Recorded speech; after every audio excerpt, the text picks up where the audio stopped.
సర్దార్ సర్వాయి పాపన్న జయంతి ఉత్సవాలు జరుపుకోవాలని నిర్ణయం చేసింది. అందులో భాగంగానే జిల్లా కమిటీ కూడా ప్రతి గ్రామంలో చేయాలని ఈ యొక్క సర్దార్ సర్వాయి పాపన్న ఉత్సవాలు తప్పకుండా ప్రతి గ్రామాన చేయాలి.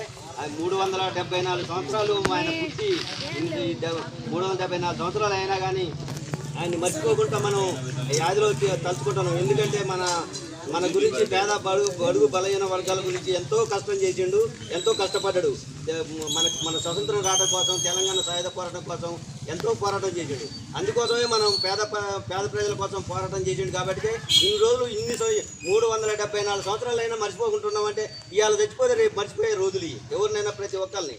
కాబట్టి మనం ఇన్ని సంవత్సరాలైనా కానీ ఆయన మర్చిపోకుండా ఉంటున్నామంటే మరి ఆయన ఎంత త్యాగం చేస్తే ఈరోజు ఇంత మర్చిపోకుంటున్నాను, అదొకటి మనం గుర్తుపెట్టుకోవాలి.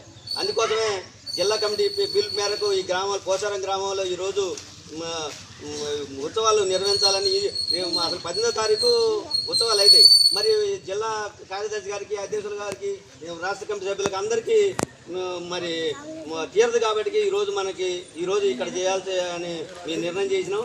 పోచారం గ్రామంలో చేయాలని మన గవర్నర్లందరికీ తెలియపరిచినాం, వాట్సాప్లో పెట్టినాం, మరిచింది వెళ్ళినాం.